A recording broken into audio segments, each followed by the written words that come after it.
오늘 설교의 제목은 제자들의 증거와 무소유라는 제목으로 하나님 말씀을 함께 나누려고 합니다.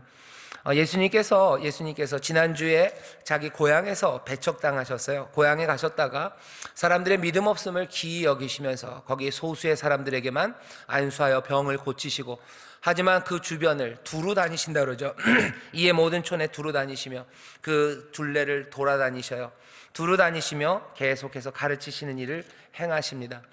아마 고향에서 그런 일을 당하면 크게 상처받으셨을 겁니다. 이게 뭔가 싶을 거예요. 내가 사랑하는 이들, 내가 정말로 어느 누구보다도 모든 이스라엘의 양떼들을 사랑하지만 더 많이 사랑하는 가족들이고 더 많이 사랑했던 자기의 이웃들, 형제들, 그리고 동료들일 겁니다. 그 사람들에게서 배척받으시고 마음이 상하셨을 거예요. 하지만 예수님은 그 상한 마음으로 주저앉지는 않으십니다. 모든 촌에 두루 다니시면서 하셔야 되는 그 일들, 천국 복음을 선포하셔요. 그러더니 오늘 우리 본문을 보면요, 앞에 없었던 새로운 일이 시작됩니다. 일은 12제자, 이미 예수님께서 불러놓으셨던 12제자를 둘씩 보내셔요.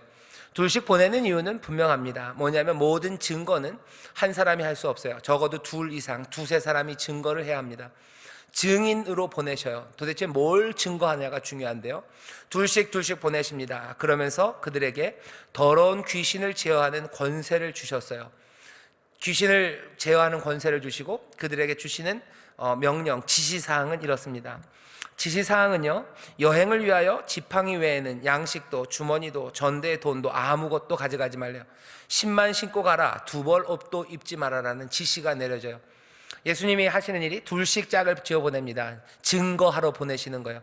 증거하는 일을 위해서 필요한 것은 첫 번째는 귀신을 제어하는 능력입니다. 그리고 두 번째 지시사항은 아무것도 가지고 가지 말래요. 이 지시사항이 주어지고요, 세 번째는 또 가라사대 어디서든지 네 집에 들어가거든 그곳을 떠나기까지 거기 유하라. 어느 동네에 가서요, 어느 집에 들어가면 떠날 때까지 그 집에 있으래요. 이 집 저 집 돌아다니지 말랍니다. 나중에 교회에서는요, 이게 특별한 의미가 있어요. 왜냐하면 순회하는 전도자들이 어느 교회에 갔을 때, 에베소를 갔다고 칩시다. 에베소 교회에 가면 에베소 교회 어떤 성도의 집에 머무를 겁니다. 그때는 호텔이 있는 것은 아니죠. 여관이 있겠지만 거기에 오래 머무를 일은 아닙니다. 성도의 집에 머무르기 시작해요. 근데 시간이 좀 지나면 다른 사람들이 사도들을 초청하는 일이 생겨요. 우리 집에 와서 머물러 주셔요. 그러면 갈만도 하지만 가게 되면 원래 있었던 그 집사람이 괜히 상처받습니다. 보통 그렇게 한 집에 머무를 때 다른 사람이 자기 집으로 오라고 그럴 때는요, 조금 자기 형편이 좀 더 나은 사람이에요. 그러면 조금 30평 집에서 60평 집으로 옮기면 30평 집 사람이 서운합니다. 그러니 옮기지 않는 게 더 낫다고, 지혜로운 처신에 관한 이야기이기도 하지만 오늘 본문은 거기까지 생각할 이유는 없습니다. 어느 집에 거하거든 그냥 거기 머물러요. 이 집 저 집, 더 좋은 집 아니면 더 편안한 집 찾으려고 애쓸 필요 없답니다. 어느 한 곳에 머물면 거기에 있어야 돼요.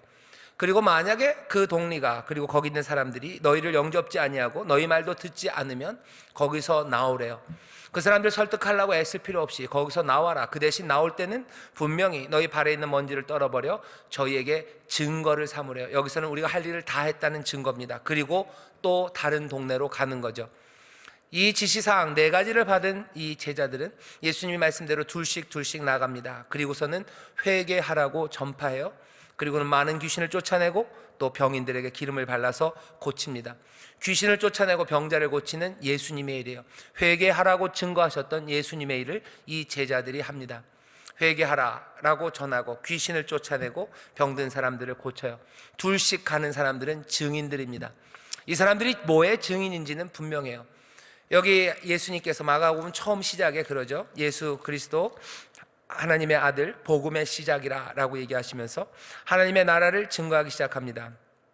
하나님의 나라가 임하였음을 증거해요. 그 나라가 예수 그리스도와 함께 임하였음을 증거하죠. 그 일에 이 사람들은 증인으로 보냄받습니다. 하나님의 나라가 임했다는, 그리고 임하신다는, 예수 그리스도를 통하여 우리 가운데 지금 임하고 계시다는 그 일의 증인으로 이 제자들을 예수님이 보내십니다. 오늘 이 말씀을 읽으면요, 설교의 제목 그대로요. 제자들은 증거합니다. 뭘 증거하냐면 하나님 나라를 증거해요. 하나님의 나라가 임했다는 걸 증거하는 방식은 여기 세 가지입니다. 회개하라고 가르치기 시작하고요, 그리고 귀신들을 쫓아내고, 그리고 병자들을 고치기 시작해요. 구원의 역사가, 회복의 역사가 일어나고, 악한 영들이 떠나가며, 그리고 사람들의 삶이 전혀 다르게 180도로 바뀌는 그 일들을 위해서 제자들은 나아갑니다.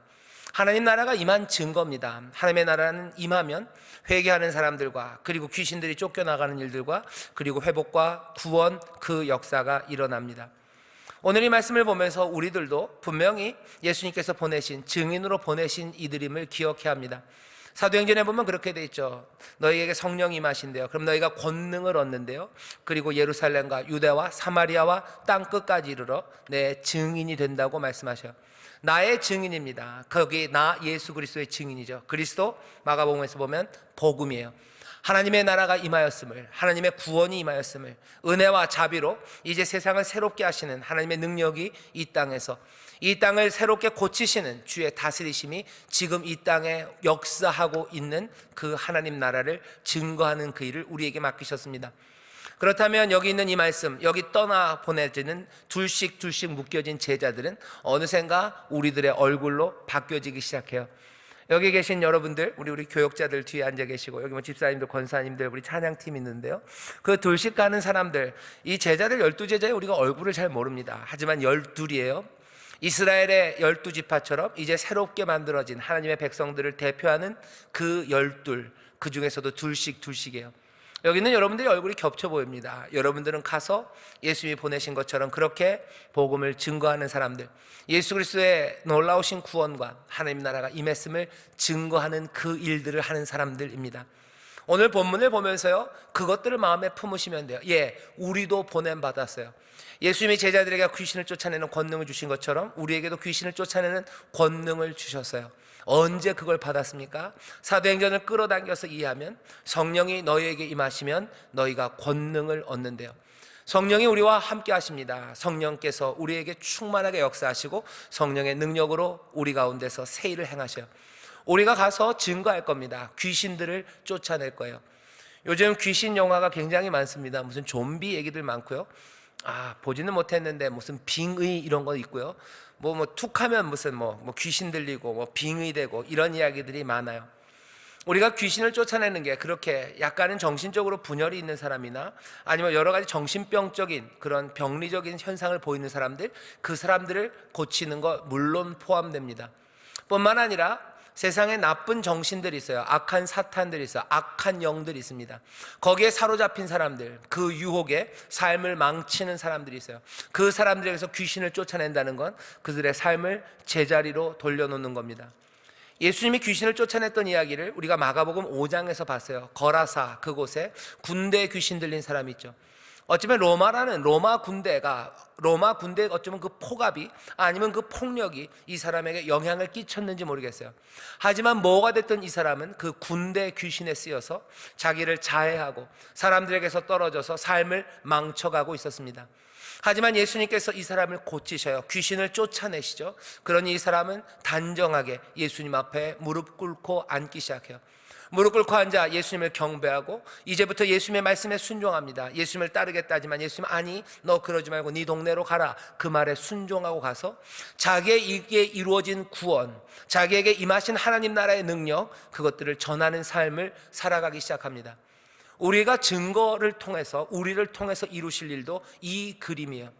많은 악한 영들에 사로잡힌 사람들이 있습니다. 그 사람들, 자기의 삶을 갉아먹고 남의 삶도 힘들게 하고 그렇게 인생을 허비하고 죽어가는 사람들, 그 사로잡은 악한 영들을 쫓아내요. 그러면 이 사람들은 단정하게 주님 앞에 나와 무릎 꿇을 겁니다. 주님 앞에 나와 예배하고 주의 말씀에 순종하며 주가 보내시는 그 일을 따라 살아가는 값진 인생으로 변하게 만들어요. 우리가 해야 될 일들은 그 일들입니다. 그리고 그 권능을 우리에게 주셨답니다. 우리 주변에 악한 영들이 얼마나 많은지 모릅니다. 삶을 황폐하게 만들어가는 영들이에요. 자기 스스로도 황폐해져 갈 뿐만 아니라 다른 사람의 삶도 힘들게 만드는 온갖 허무한 영들과 악한 영들이 많습니다. 예전에는 뭔가 폭력적인 영들이 임했었어요. 그래서 귀신 들린 사람들, 제정신 아닌 사람들 보면요, 폭력적이 됩니다. 소리 지르고 자해하고 남들 때려부시고 뭐 그렇게 했어요. 하지만 요새는 조금 다릅니다. 요즘은 그런 사람들 그렇게 많이 보이지 않아요. 어쩌면 약물이 발달해서 그런 건지, 그냥 주사 한 방으로 사람들을 잠재우는 약들, 그런 뭐 진정제가 발전해서 그런지 모르지만 그렇게 폭력적인 악한 영 들린 사람들은 많아 보이잖아요. 하지만 어느샌가 이상하게 세상에 흔해 보이고, 그리고 우리 주변에 많은 이들이 악한 영에 씌어서 그렇게 어쩌면 좀비처럼 어딘가 끌려 살아가는 사람들이 있어요. 아이들이 그렇습니다. 그리고 젊은이들이 그래요. 힘없이 살아가요. 꿈 없이 살아가고요. 왜 그렇습니까? 세상의 악한 영들이죠. 세상의 다른 우상들입니다. 부요함을 쫓아가라는 그 부추김들, 그리고 자기가 남들보다 더 높은 위치에, 아니면 남들보다 더 칭찬 많이 받으려는, 칭찬의 조건들은 뭐 외모 같은 거예요. 외모로 칭찬받는 거, 그것들로 좋아해요. 거기에 삶을 바치기 시작합니다. 그러면서 살아가요. 다른 것에는 모든 꿈들을 잃어버렸어요. 아름다운 모든 것들은 다 잃어버리고 그렇게 혼자 나갑니다. 혼자 밤마다 나가는 여자들이 있고 혼자 밤마다 나가는 남자들이 있어요. 어디서 무엇을 하는지 모릅니다. 그러면서 돌아다니는 청년들 있습니다. 그렇게 인생을 허비하는 사람들이 있어요. 또 그런 방식 아니어도요, 그냥 절망 가운데 어쩔 줄 모르고 몸부림치는 사람들 많습니다. 꼭 공동묘지에서 자기의 몸을 자해하면서가 아니라 삶을 갉아먹고 삶을 잃어버린 사람들이 얼마나 많은지 몰라요. 악한 영들이 모습을 바꾸는 거죠. 폭력적인 영에서 허무의 영으로, 폭력적인 영에서 뭔가 음란하고 쾌락을 쫓아가다가 자기 인생을 사그라뜨려버리는 그 영들로 우리를 그렇게 올가매기 시작합니다. 복음은 들려져야 되고, 다시 한번 우리 가운데 생명을 주시는 예수 그리스도 놀라우신 그 다스리심과 인도하심이 우리 가운데 시작되어야 되는데, 그 하나님의 나라가 임하는 그 역사는 여기 있는 이 제자들을 보내셔서 하나님 나라를 증거하게 하신 것처럼 우리를 보내셔서 그 악한 영들을 쫓아내요. 그리고 이 사람들 예수님 앞에 무릎 꿇게 하고 단정한 삶으로 주가 보내시는, 또 주님의 마음에 합한 의미 있고 그리고 가슴 벅찬 삶을 살아가게 하는 것, 그 하나님의 나라를 누리게 하는 것, 그것들이 제자들이 해야 되는 일입니다. 오늘 본문을 보면 그냥 그렇게 고개를 끄덕이고 지나갈 수 있어요. 하지만 오늘 본문이 우리에게 던지는 도전 내지는 질문들이 몇 가지 있습니다. 이 말씀을 읽으면서요, 다시 한번 정리합니다. 우리도 예수님께서 증인으로 보내셨구나. 우리도 가서 성령의 권능으로 악한 영들 쫓아내고 사람들의 삶을 일으켜 세우고 병든 사람들 고쳐주고 허망하게 살았던 사람들 그 하나님의 나라 주님의 다스림 가운데로 인도해야 되겠구나.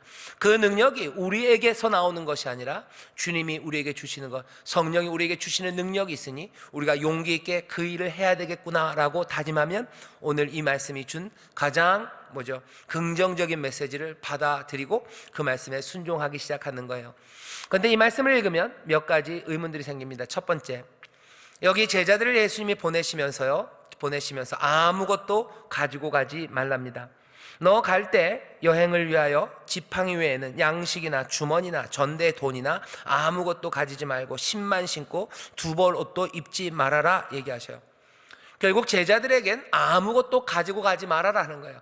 하나님의 나라를 위해서, 그리고 하나님의 나라를 전파하는 그 일에 달려나온 사람들, 너희들 어떤 것도 소유하지 말라고 말씀하시는 것 같아요.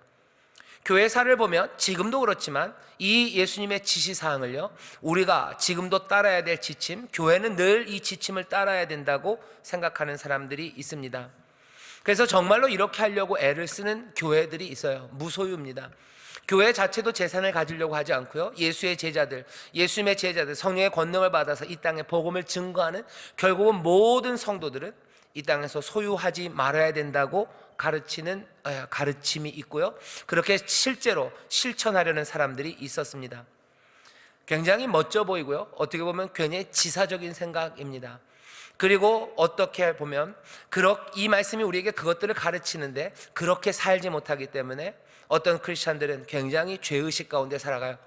아무것도 가지지 말라고 그랬는데 나는 두 벌 옷이 뭡니까? 옷장에 보면 10벌도 넘어요. 제가 제 옷을 한번 세봤는데요, 굉장히 많습니다. 한 530개쯤 되는 것 같아요. 양말까지 다 합치면.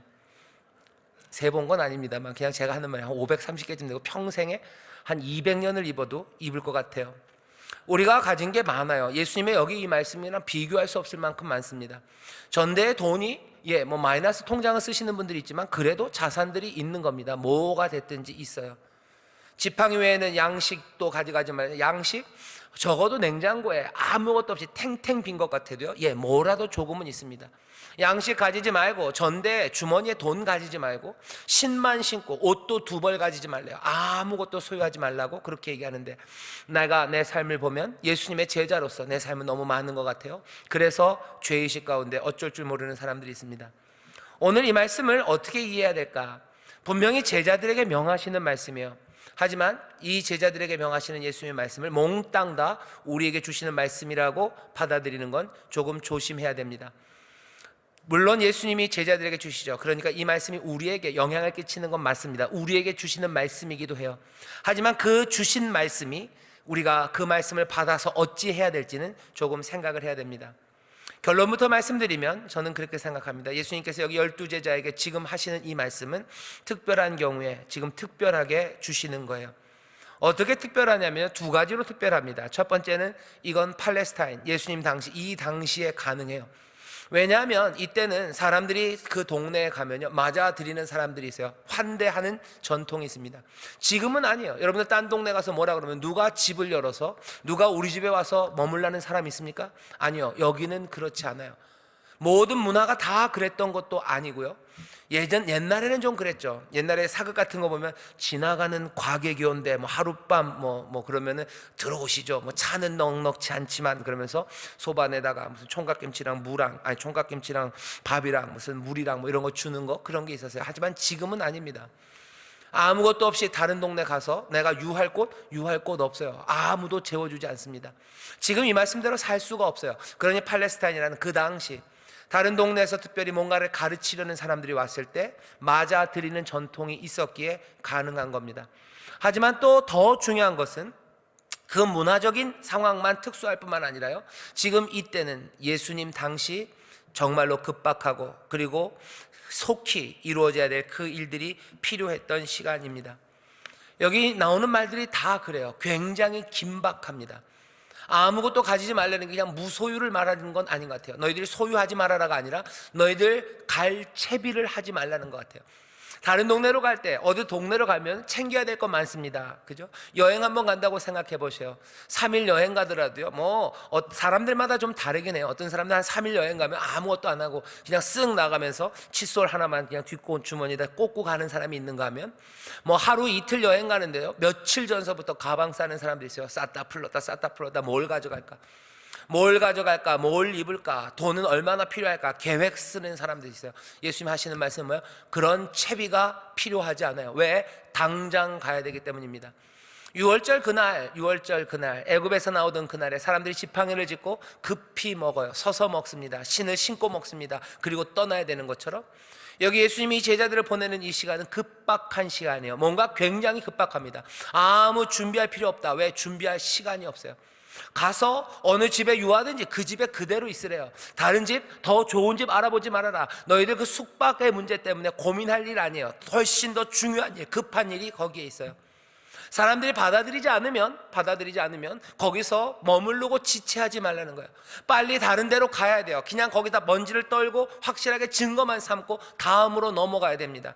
예수님의 이 지시사항들을 다 보면요, 급박함이에요. 팔레스타인이라는 환경 때문에 그랬고요, 예수님 당시라는 이 상황이 지금 급박하게 이들을 몰아붙이고 있는 겁니다. 빨리 해야 되는 일이에요. 빨리 보여줘야 됩니다. 뭘요? 하나님의 나라가 임하였음을 이제 급하게 보여줘야 될 그 필요가 여기 있는 거예요. 하나님 나라의 전령으로서 하나님 나라가 임했다는 걸 빨리 알려야 됩니다. 많은 사람들에게 알려야 돼요. 가서 사람들에게 준비하라고, 회개하라고 전해야 합니다. 이 일을 제자들에게 맡기셨기 때문에 그래요. 그러니 그냥 준비가 없어도 급하게 달려나가라고 지금 말씀하시는 겁니다. 그러니 이 말씀을 읽으면서요, 여러분들 그렇게 생각하셔야 돼요.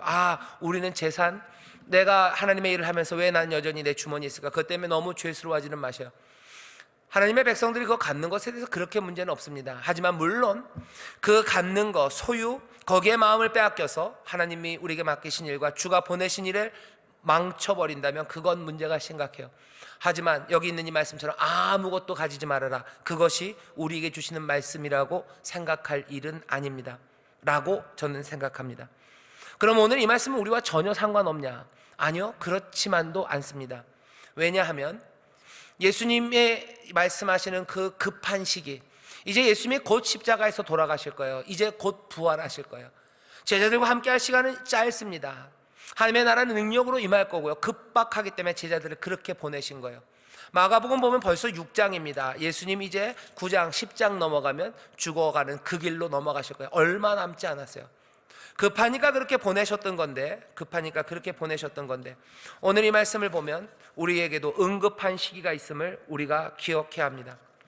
우리에게도 급한 시기들이 있어요. 우리에게도 급박하게 가야 되는 그런 사건들이 있습니다. 늘 여유만만한 거는 아닙니다. 그렇게 급박한 시기에는 아무것도 준비할 수 없는 일들이고, 그리고 모든 것들을 다 내버리고 뛰어나가야 되는 그런 응급한 상황들이 있습니다.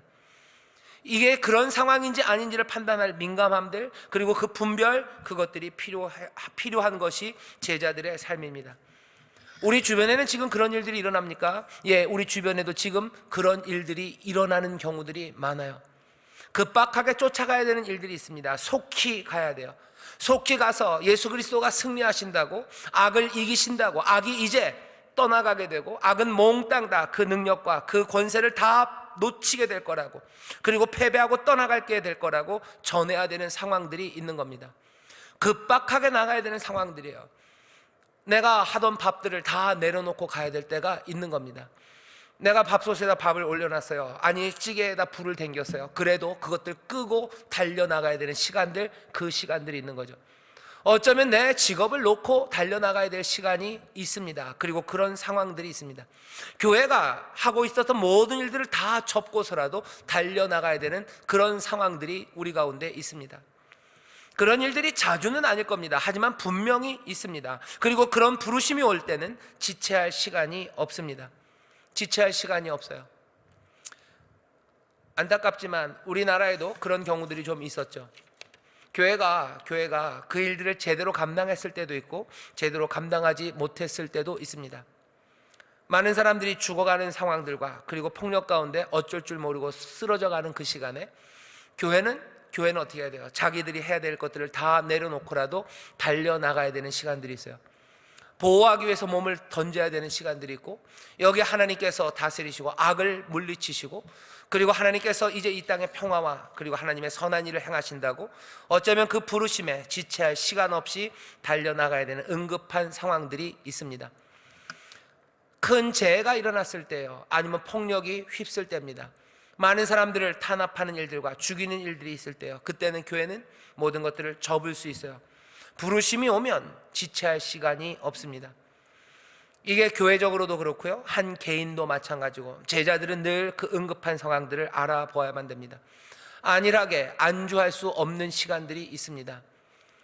내 구역원들이 아픈 시간들이고요, 또 교회다 아니면 믿음이 흔들리고 그것들이 탄압받는 시간들이요, 많은 사람들이 죽어가며 어쩔 줄을 모르는 그 자리들입니다.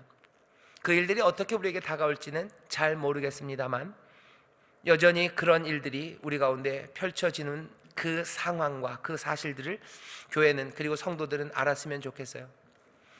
우리나라에는 그런 일이 있을까? 어쩌면 제 생각에 예상입니다. 남북의 문제와 관련해서, 통일의 문제와 관련해서 어쩌면 교회는 위급하게 그리고 긴급하게 달려나가야 될 일들이 생길지 모릅니다. 그 일들이 생기면 여기 있는 이 말씀처럼 제자들처럼 챙길 것 없어요. 그리고는 달려나가야 됩니다. 달려나가서 해야 되는 건 다른 거 아니에요? 회개하라고 말하고, 여기 악한 영들, 악한 귀신을 쫓아내고 병든 사람들을 고치는 구원의 일, 생명으로 구원하는 일과 악한 영들 몰아내는 일들과 사람들의 삶을 바꿔내는 그 일로 여전히 그 일을 하지만 급하게 달려나가야 되는 그런 상황들이 우리 가운데 있습니다. 오늘 이 말씀을 보면서 우리는 그 부르심에 대해서, 우리는 이 예수님이 하시는 그 말씀을 다시 한번 보셔야 돼요. 그리고 오늘 여기 나와 있는 이 무소유, 갖지 말라는 이야기가 어쩌면 교회에게 급한 부르심으로 부르시는 게 아닐까 하는 생각을 갖게 합니다. 뭐냐면 세상은 지금 위험한 상황인 것이 보이기 시작해요. 예전부터 사람들은 만몬을 섬겼대요. 예전부터 사람들은 부요함, 그것들을 섬겼습니다. 하지만 지금만큼은 아닙니다. 전에는 부자인 사람들이 그렇게 존경받지는 않았어요. 부자 그냥 부자죠. 하지만 이제는 부자가 존경받아요. 그리고 부자가 꾸민 사람들이 훨씬 더 많습니다. 얘기가 이렇게 고상하진 않죠. 그냥 돈만 있으면 다 된다고 얘기해요. 예전에 돈만 있으면 다 된다는 말을 하면서도 부끄러워했어요. 하지만 이제는 돈만 있으면 다 된다는 말을 부끄러워하지 않습니다. 그렇게 말하는 사람이 더 용기 있게 진리를 말하는 사람이고 진실을 말하는 사람인 것처럼 되어버린 세상이에요. 그냥 그 부요함이 다스리는 것이 현실이 되어버린 세상입니다. 이 세상에서 도대체 뭐가 이루어져야 될지, 얼마나 이것이 시급한 상황인지에 대해서 우리가 판단해야 됩니다. 얼마나 시급할까? 여긴 얼마나 마지막 망하는 그 선에 우리는 와 있을까? 만약에 우리가 그 마지막 망하는 선에 서 있다면 이건 위급 상황입니다. 뛰어나가야 돼요. 뛰어나가서 보일 것은 다른 것이 아니고 만몬이, 부요함이 다스리는 세상이 아니라 주님이 다스리는 하나님의 세상임을 증거합니다. 무엇으로? 돈이 없어도 살 수 있다는 거예요. 돈으로 행복하지 않다는 거, 그거 내어 보여줘야 되고, 어쩌면 주의 다스림 가운데 평강과 그리고 구원과 그리고 주가 주시는 풍성한 삶이 여기에 있다고 증거하는, 두 사람 이상이 증거하는 그 증거의 일로 교회는 달려나가야 될지도 모릅니다. 그렇다면 오늘 이 말씀, 아무것도 가지지 말라 하는 이 이야기는 다른 방식으로 우리에게 다가와요. 이것이 우리에게 직접적으로 주시는 명령이 아니라 어쩌면 지금 이 시대에 교회가 그리고 성도들이 증거해야 되는 그 증거의 모양으로 무소유 내지는 돈에 대한, 부요함에 대한 포기들, 그것들이 필요한 시간인지도 모릅니다. 판단해야 되는 건 제자들이 판단할 거예요. 얼마나 긴급하게 이 부르심이 교회와 그리고 성도들에게 임하는지 봐야 됩니다. 적어도 교회는 이 제자들의 증거에 무소유, 갖지 않는 일들, 부요함에 대한 무시들, 부요함에 대한 어쩌면 정죄와 판단들, 이것들이 필요한 그런 시대에 와 있는지 몰라요. 많은 사람들이 이것 때문에 무너집니다.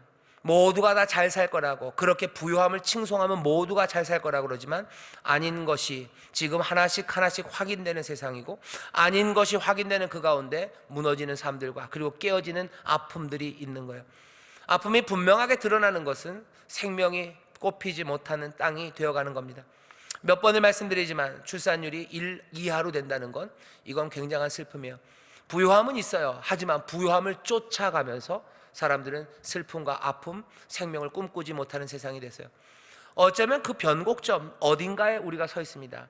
아마 세상에서 가장 위험한 곳에 서 있는 게 우리들일 겁니다. 그렇다면 이건 시급한 응급 상황이에요. 응급 상황에서는 여기 예수님이 말씀하시는 것처럼 하나님의 나라가 이제 온전히 증거되기 위해서 무리한 일들, 어쩌면 그것들을 증거하기 위해서 지체함 없이 달려나가야 되는 그 일들을 위해서 교회가 해야 되는 일은 이제껏의 안정적인 그 모습과는 좀 다른 모습들이 어쩌면 보여져야 될지도 모릅니다.